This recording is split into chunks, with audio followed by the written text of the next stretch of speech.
Sejam muito bem-vindos a mais um vídeo nesse humilde canal, e no vídeo de hoje nós vamos falar sobre o FII RECR11. É um fundo imobiliário que caiu mais de 5% ao ano, mas tem um dividend yield muito bom.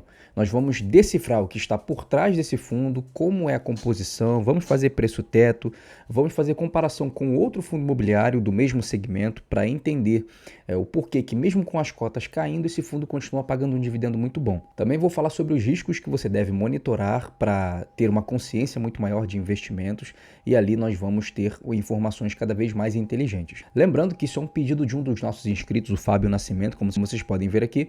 Ele pediu para analisar esse FII RECR11. Então, Fábio, muito obrigado pelo seu comentário. E se você que é um inscrito do meu canal e não tem noção de análise, quer que eu analise um ativo para vocês, deixem aqui embaixo. Banco do Brasil, MXRF11, BTLG ou ativos internacionais. Sinta-se à vontade, porque aqui eu quero que você tire todas as suas dúvidas. Então, antes de entrar nos números, precisamos conhecer o RECR11. Afinal de contas, o que ele é, o que ele faz, qual é o indexador? Bom, a primeira coisa que nós entendemos é que, ao olhar o FII nos últimos 6 meses, ele está com uma queda de 9,55%.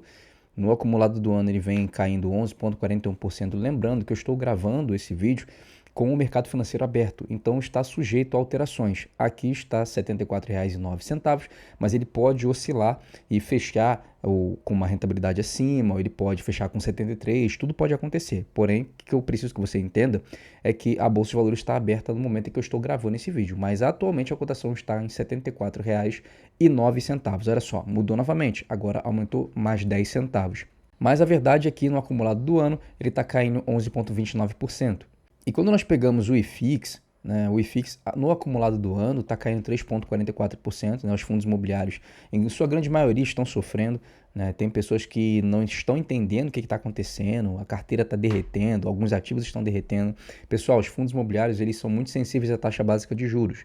Então, como é o mercado de renda variável e ele está tentando prever uma permanência maior dos juros elevados por mais tempo, o mercado de renda variável, principalmente no segmento de fundos imobiliários, não se torna tão atrativo assim. Então, tem pessoas que retiram seu dinheiro dos fundos imobiliários e colocam nos investimentos em renda fixa. Mas o que nós conseguimos ver é que nos últimos 5 anos o IFIX subiu 34,88% e no período máximo subiu 140,55%. Então, ao longo de todo o período, no longo prazo, os fundos imobiliários eles têm valorização, embora eles tenham que pagar 95% do que é arrecado, 95% do valor oferido em até 6 meses, eles têm valorização. Então, por que eu estou trazendo isso à tona? Porque tem muitas pessoas que estão olhando um caso isolado de negatividade nos seus ativos e estão ficando muito preocupadas, sendo que renda variável, pessoal, é longo prazo. Se você não tem visão de longo prazo, estude mais, domine mais o assunto e comece devagar. Às vezes a euforia pode ser uma grande armadilha, porque às vezes você até tem ativos bons em sua carteira, só que eles estão passando por um momento complicado e você não sabe qual decisão tomar nesse momento. Então, tome cuidado. Renda variável é para quem tem estômago de aguentar as oscilações.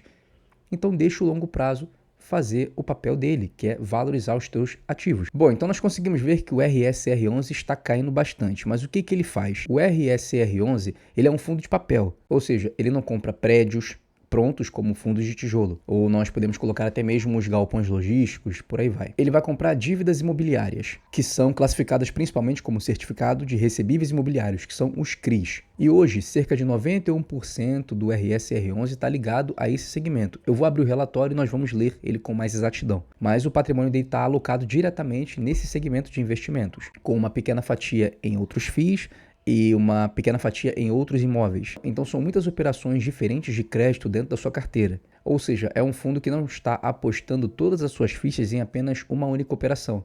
Eu digo através de uma empresa ou através de uma incorporadora. E isso é o que nós chamamos de pulverização de risco. É você ter muitas coisas em diferentes segmentos para que se der problema em um, você tenha outros para compensar. E é um ponto que eu particularmente gosto de ver em fundos de papel, porque fundos de papel têm mais risco do que os de tijolo. Risco de inadimplência, risco de você tomar um calote ali, obviamente, e ter um lucro menor. Então, isso pode acontecer. O ponto bom é que a maior parte está indexado ao IPCA. Isso significa que quando a inflação sobe, a remuneração dos CRIs vai subir junto também. O interessante é que em boa parte dessas estruturas, e é o que nós vamos ver também no relatório, é que se o IPCA for negativo, ele não é repassado para baixo no fluxo de pagamentos. Ou seja, o fundo tem um mecanismo de proteção embutido contra a deflação. Mas essa proteção contra a deflação não significa proteção contra o principal risco que está por trás de qualquer fundo que investe em CRI. E é aqui que mora a pegadinha. E abrindo aqui o Investidor 10, nós temos um dividend yield de 14,65, é um dividendo realmente muito bom, um preço sobre valor patrimonial de 0,86, uma liquidez acima de 1 milhão, e nós temos aqui um fundo que tem pontos positivos, né? Como já analisamos. Tem pulverização de risco, tem dentro da sua carteira de crédito muitas operações ligadas a CRI, mas não somente a isso. Vamos buscar mais umas coisas aqui. Nós temos 174 mil cotistas, tem um valor patrimonial de 2,29 bilhões de reais.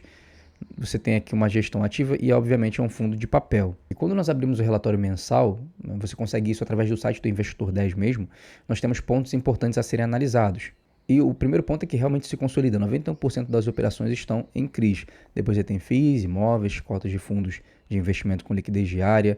Então você tem aqui os valores por ativos, o total 2 bilhões 449 milhões 237 174.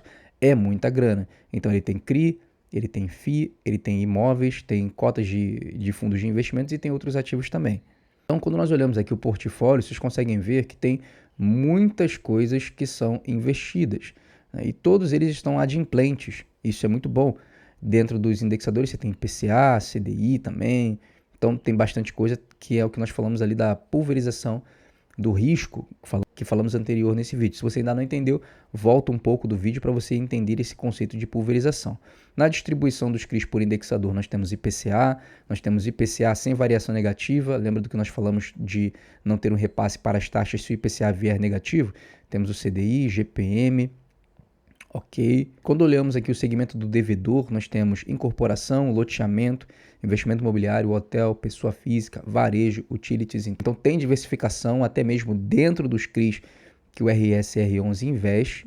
Tem uma coisa muito interessante que não é ficar apenas num CRI de apenas um segmento. Por exemplo, se tivesse só incorporação e houvesse um problema generalizado no segmento, o FII seria muito penalizado. Então, eles têm diversos devedores de segmentos diferentes. E um ponto interessante também é a distribuição geográfica. Olha só, vocês conseguem ver que eles não estão ligados em apenas um local. Isso aqui é muito bom, mesmo sendo um fundo de papel. Quando nós olhamos aqui o DRE gerencial, nós temos as receitas, marcação a mercado. Daqui em negrito, na parte lucro líquido, regime e competência, valor distribuído. Então, nos últimos 12 meses, nós temos um valor distribuído de 287.904.618. Então, é um valor muito considerável sendo distribuído num fundo de papel. E aqui tem um ponto interessante, a rentabilidade total do cotista versus outros investimentos. No acumulado de 104 meses, entre dezembro de 2017 e julho de 2026, o RSR11 ele ganha ali do CDI, do IMAB, que é bom, e do IFIX. Então ele tem uma rentabilidade muito interessante. A rentabilidade mensal do fundo está beirando ali entre 1%, desde março de 2026, passando de 1%, mas na média no período ficou em 0,91%. E os dividendos distribuídos por anos estão oscilando, normal, renda variável, mas são dividendos bem interessantes. Tem um ponto bom que as pessoas não falam muito, que são as garantias do portfólio. Olha só, um CRI com risco pulverizado, Brazilian Securities. Aqui você tem as garantias da Brazilian Securities. Você tem alienação fiduciária de imóveis, cessão de recebíveis, fundo de reserva, estrutura de CRI sub que assume a primeira perda do risco do crédito, mecanismo de aceleração. Aqui você tem as garantias de que não vai ter uma inadimplência dentro dos certificados de recebíveis imobiliários. Então você tem CRI Grupo 100, CRI Cunha Câmara 2, Câmara 1, Viverde. Então você tem excedente de spread, você tem muitas coisas que trazem noção de que esse fundo está bem estruturado. Aqui nós temos as emissões, ele já fez 12 emissões, a última foi em maio de 2022, é provável que faça mais uma. Então o relatório ele mostrou muitas coisas positivas, muitas coisas interessantes. E comparando com um fundo muito famoso, que é o MXRF11, que também está ligado a IPCA, como o RSR11, nós fizemos aqui a comparação e eles estão ali, pau a pau, tipo Flamengo e Vasco. Não, Vasco não, né? Tipo Flamengo e Palmeiras, né? Você tem aqui o RSR11 levemente acima do MXRF11 na rentabilidade. no período acumulativo, colocando ali desde 2017. Então o RSR11 ele tem uma rentabilidade maior, pegando todo o histórico, do que o MXRF11, mas é uma briga ali de primeiro contra segundo lugar e é muito ferrenha, como vocês podem ver, não tem uma grande disparidade de um para o outro, né? Então, ora um está vencendo, ora o outro está vencendo também. E a galera que fica só em MXRF11, achando que eu tenho 2 fundos imobiliários, mas 80% da minha carteira de fundos imobiliários está em MXRF11. Toma cuidado, você precisa ter diversificação, você precisa saber escolher bons ativos, você precisa saber fazer um preço teto em fundos imobiliários, que nós vamos fazer aqui. Kaique, eu não sei como fazer isso. Entra na minha comunidade, porque na minha comunidade você vai ter acesso vitalício a grupos, você vai ter suporte, você vai aprender a, de fato, escolher um bom fundo imobiliário. Primeira coisa que você tem que fazer é escanear esse QR Code. Você vai ser redirecionado para uma página onde tem uma aula de 8 minutos, mais ou menos. Assiste essa aula até o final, porque ali eu vou te mostrar toda a operação e como que você pode já reprogramar sua mentalidade financeira. Querendo participar da nossa comunidade, é só você clicar no botão e vir participar dos nossos meios de comunicação, que são vitalícios. Então você vai ter muito conteúdo para poder estudar com todos nós aqui. Então aprenda para não ter que depender. Eu te espero lá e serei o seu mentor. Então vamos voltar para o vídeo.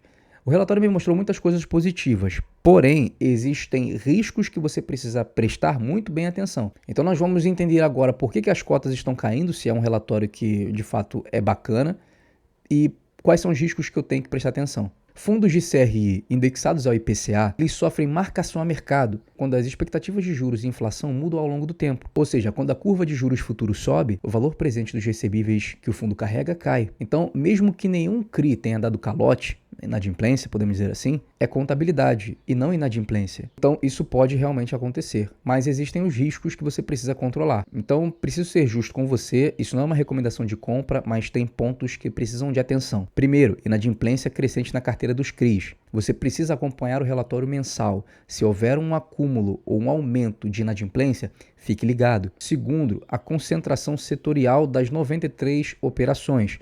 Ela pode ter 93 operações, mas ela tem que estar diversificada em segmentos, que foi o que o relatório nos mostrou. Terceiro ponto, diluição pós-oferta, até o capital novo ser bem alocado, né? Teve uma oferta ali de 4,6 milhões e até o capital novo ser alocado, isso tem um tempo de maturação. 4, trajetória de curva de juros futuro, que segue pressionando a marcação mercado de todo o setor de papel. Então existem esses 4 riscos que você precisa prestar muita atenção. Não se analisar, Kaique, escaneia o QR Code e entra na comunidade. Mas pegando um exemplo, o RSR11 é um exemplo perfeito de por que preço e fundamentos nem sempre andam lado a lado no curto prazo. E quem entende a marcação a mercado tem defesa em camadas. E quem não entende entra em pânico pela primeira queda. E só para vocês terem noção, antes de nós finalizarmos o vídeo, nós temos aqui um preço teto adaptado, desce o Bazin, né? Como é que nós vamos fazer isso? O preço teto ele é o dividendo anual médio esperado dividido pelo yield mínimo exigido por você. Mas primeiro dado, nós temos aqui o dividendo médio recente. O pagamento mensal do RSR11 ele tem oscilado bastante ao longo dos últimos 12 meses. Chegou a cair para 0,74 em setembro de 2025, que foi o menor patamar em 12 meses. Mas em abril de 2026, ele já estava em torno dos R$ 1,05. Com um acúmulo de 10,92 nos 12 meses anteriores. Em agosto de 2026, o provento foi de R$ 1,09. Então, para nós não distorcermos o cálculo com um mês isolado, nós podemos usar uma média mensal recente de entre 1 e 1,5, o que dá um dividendo anualizado de entre 12 e 12,60. Segundo dado, taxa de referência. Porque antes do corte de agosto, a Selic estava em 14,25 pontos percentuais. E o Comitê de Política Monetária cortou a Selic para 14% na reunião do dia 4 e 5. Que foi de fato o 4º corte consecutivo no ano. Isso também com as projeções do Boletim Focus, trazendo a Selic para 13,75 até o final desse ano. Então nós temos 3 dados aqui para calcular o preço teto. Com o yield mínimo exigido de 15% ao ano, nós temos um cenário bem conservador e é um prêmio sobre Selic, um preço teto de R$ 80. Com o yield de 12,5% ao ano, é moderado, próximo a Selic. Ali nós temos um preço teto de R$ 96 a R$ 100,80. E um yield a 10% é mais tolerante ao risco, 120 a 126. Então, com a cota atual no valor de 74 a 75,50, o RSR11 ele está abaixo do preço teto em todos os 3 cenários, inclusive no mais rigoroso, que é o de 15% ao ano, já que embute um prêmio de risco sobre a Selic atual. Isso é coerente com o preço-valor patrimonial de 0,90, que nós já tínhamos identificado. Ou seja, são duas metodologias diferentes, Décio-Bazin e patrimonial, mas que apontam na mesma direção, que é o desconto. E antes de nós finalizarmos, temos uma ressalva muito importante aqui. O preço teto pressupõe que o dividendo médio se mantenha estável. E vimos que ele já variou de 0,74 a 1,10 no último ano. Então, isso não é uma garantia de recorrência. É só o chão que o método indica, dado o histórico recente. Então, pessoal, é um fundo muito interessante, tem projeção, tá com desconto. Isso aqui não é uma recomendação de investimento. Se você quer aprender a investir, já aproveita para escanear o QR Code e também deixa o like, se inscreve no canal, comenta aqui embaixo qual ativo que vocês querem que eu traga uma análise para nós fazermos um trabalho muito excelente, tá bom? Eu espero vocês na próxima. Tchau e fui. Deus abençoe.